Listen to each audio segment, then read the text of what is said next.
Okay. Now,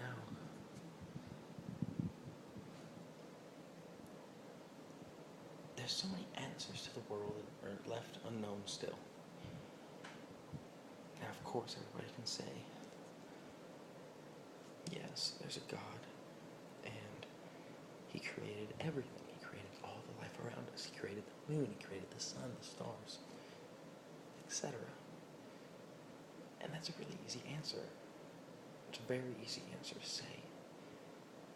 It ends it, just boom, okay, God did it. Okay, don't worry about that, God did it. Yet, there's so much more beyond the entire God theory. If you forget about God for a moment, I'm not saying I don't believe in Him, I'm not saying I do believe in Him. But when you think beyond Him, when you think of the scientific facts, yes, okay, I can understand how Earth was created.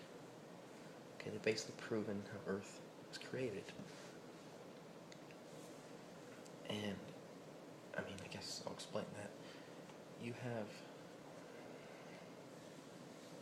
a bunch of gases in the Earth, and they all form together, and a bunch of rocks, well, not in the Earth, I'm sorry, in the universe, and a bunch of rocks smashed together. And they proved this happened because we had astronauts who went into space, and they had a bunch of salt, little tiny pieces of salt. And when there was no gravity, they let them float around.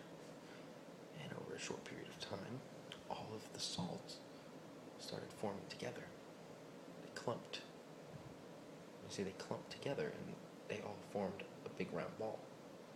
All the little tiny grains of salt all started sticking together, forming, coming from everywhere, coming and contracting to each other, and forming a big ball. Well, they believe that's what happened with the construction of planets. A bunch of loose rocks. A bunch of very loose rocks and asteroids all floating around aimlessly eventually came together and started smashing into each other and created a big one. Now all of these rocks had different... Wow, that looks trippy. Anyway, they all had different microscopic organisms and particles in them, so they all smashed together and they all went together, blended together. Of course, there was water composed in a lot of them because that's why there's so much water on Earth.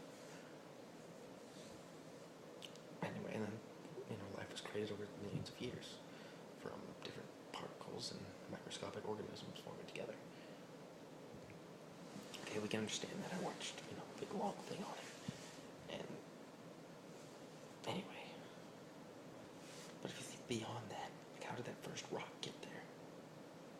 How did that first microscopic organism get there? How did the nothingness in space itself get there? There's so much more beyond the creation of Earth, and so much more. You look at a star. You look at clouds, you look at the moon, you look at everything. Is it even there? Or have we just been brainwashed our entire life? We never know the answers. We'll never know the answers. But there's always an answer to something. When you understand the creation of Earth, you understand a little bit more about life. But you'll never get the full answer. We'll never know the full answer of creation. Because every time you get to understanding one thing, you ask yourself, well, what created that? And then what created that, and it goes over and over and over. And that happened with evolution. How did people get here? Okay, apes, whatever. How did the first ape get here? Okay, they came from the sea, or this and that. Then how did that get there? How did that get there? How did this get there? It's a never-ending chain. And I feel like eventually it has to have an end to it. It's hard to believe that there's not an ending to creation. What was the beginning of everything? What started everything? Was there nothing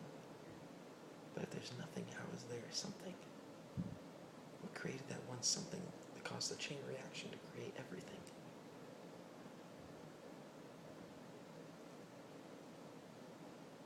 Because even if everything was nothing, it had to start out with something. But that something, how did it get there? From nothing. And that's the answer, and that's why everybody's lost in creation. And then you look at other things, like we understand microscopic organisms, we understand protons and electrons and a nucleus. When an atom is split, creates a nuclear bomb and explodes and can destroy thousands of people, like in World War II, what we did to Hiroshima and the other places in Japan. What if suns are just big atoms? And what if atoms are just very small suns? If atoms are very tiny suns, then every time we blow up a nuclear bomb, yes, we're making a humongous explosion on our Earth. But at the same time, we could be destroying an entire universe, for all we know. If that is the case, we have to think beyond what you see. And I've been thinking and studying by myself for years. And I can't even come close to a conclusion. I hope that one day I could find an answer, that one day I get abducted or something and learn more about life. As do we all.